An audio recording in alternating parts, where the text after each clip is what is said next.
स्वागत है दोस्तों एक और नई वीडियो में। दोस्तों कल बिग बॉस 17 का फिनाले था जिसमें हमें विनर दिखाई दिए मुनव्वर फारूकी।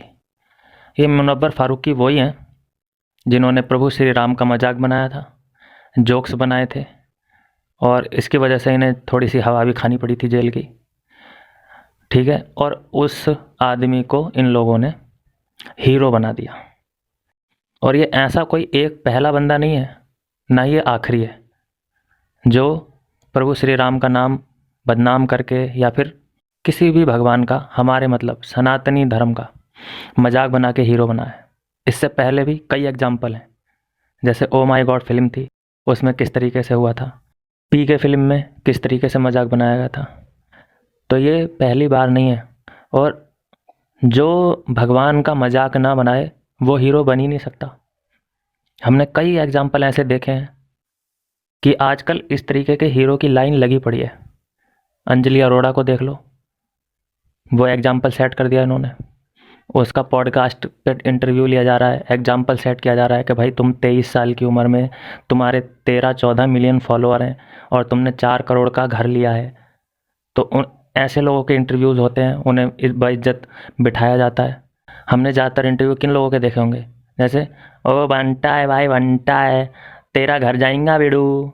ये ऐसे लोग जो होते हैं, इन लोगों के हम इंटरव्यू देखते हैं और बड़े प्रभावित होते हैं हम इन लोगों से कि काश हम भी ऐसे हो पाते, काश इसका लहजा हमें भी आ पाता। तो ये हमारी इंस्पिरेशन है।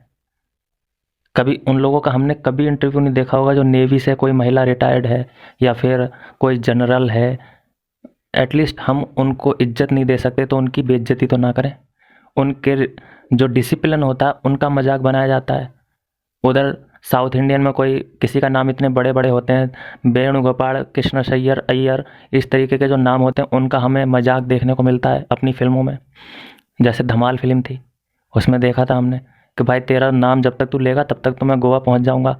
हमारे जो आसपास के हीरो हैं इसी तरीके के बनते जा रहे हैं। एक फिल्म थी जो अमिताभ बच्चन साहब की थी, उन्होंने प्रसाद लेने से मना कर दिया था कि भाई मुझे उस भगवान का प्रसाद नहीं चाहिए जो कि गरीब का पेट नहीं भर सकता।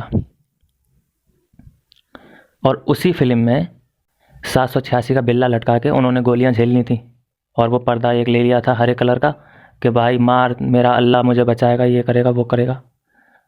तो हमें ये समझ में नहीं आ रहा है क्या कि किस तरीके से एक धर्म को नीचा दिखाया जा रहा है, उसका मजाक बनाया जा रहा है, और एक धर्म को कितना अच्छे से एक अच्छा कैरेक्टर मिलता है उसको।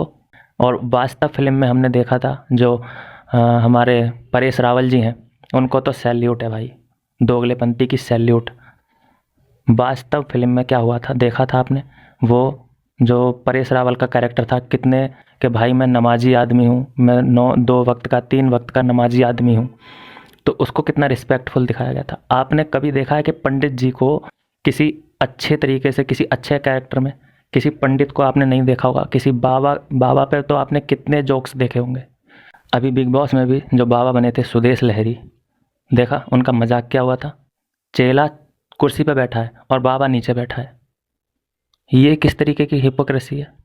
तो ये समझना पड़ेगा कि इनके जोक्स बाबा पे क्यों होते हैं, भगवान पे क्यों होते हैं, सनातन पे क्यों होते हैं, पंजाबी हमारी कम्युनिटी है उस पे क्यों होते हैं। ये आया कहाँ से, पैदा कहाँ से हुआ, ये सब चीज़ें ये हमारे दिमाग में फिट कैसे की गई कि अगर ये बाबा है तो एक इमेज हमारे अंदर बना दी गई है कि अगर ये बाबा है तो ज़रूर ठग होगा या फिर ये कॉमेडियन होगा। और अगर कोई मौलवी हमें दिखता है या वो कोई कह दे कि मैं नमाज पढ़ने जा रहा हूँ तो हमारा एक अलग नज़र हो जाती है कि भाई नमाजी आदमी है तो बड़ा ही ईमानदार, कर्मठ और जुझारू होगा। तो ये चीज़ें पैदा कहाँ से हुई, ये बॉलीवुड से हुई हैं।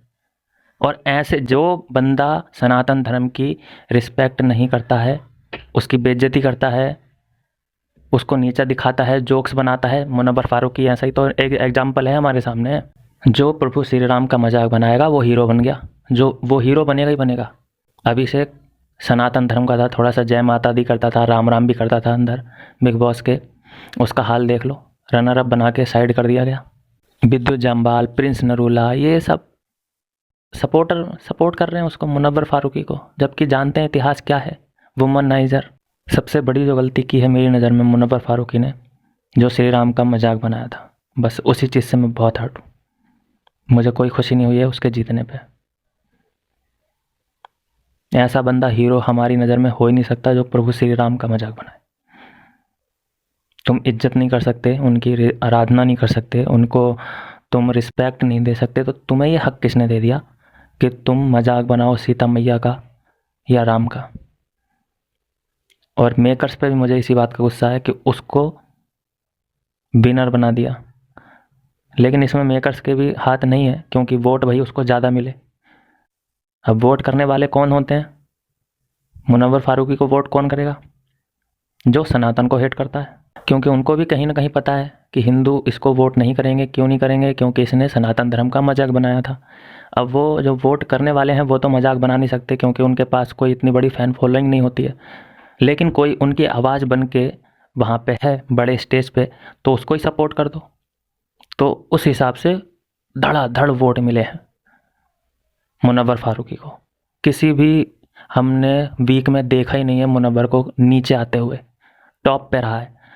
तो आप इस बात से अंदाज़ा लगा सकते हैं कि कितना हेट है सनातन धर्म के प्रति लोगों का, कि वो उस बंदे को सपोर्ट करते हैं जिसने मजाक बनाने में कोई कसर नहीं छोड़ी। और ये हीरो बनते जा रहे हैं, ऐसे ही लोग हीरो बनते जा रहे हैं, बनते रहेंगे। परेश रावल की इज्जत थी मेरे दिमाग में, दिलो दिमाग में रिस्पेक्ट थी जब वो हेरा फेरी करी थी। उन्होंने उनकी फिल्म देखी थी मैंने, हेरा फेरी, ठीक थी, कॉमेडी वगैरह सब ठीक थी। लेकिन वास्तव में देखिए उनका कैरेक्टर क्या था। और ओ माय गॉड 2, उसमें देखिए कि कैरेक्टर क्या था, भगवान को किस तरीके से दिखाया गया है। कांजी लाल जी मेहता। तो दोस्तों आपका क्या कुछ कहना है इसके बारे में, आप मुझे कमेंट करके ज़रूर बता सकते हैं। मैं मिलता हूँ नेक्स्ट वीडियो में नई अपडेट के साथ। तब तक के लिए बाय बाय मेरे दोस्त।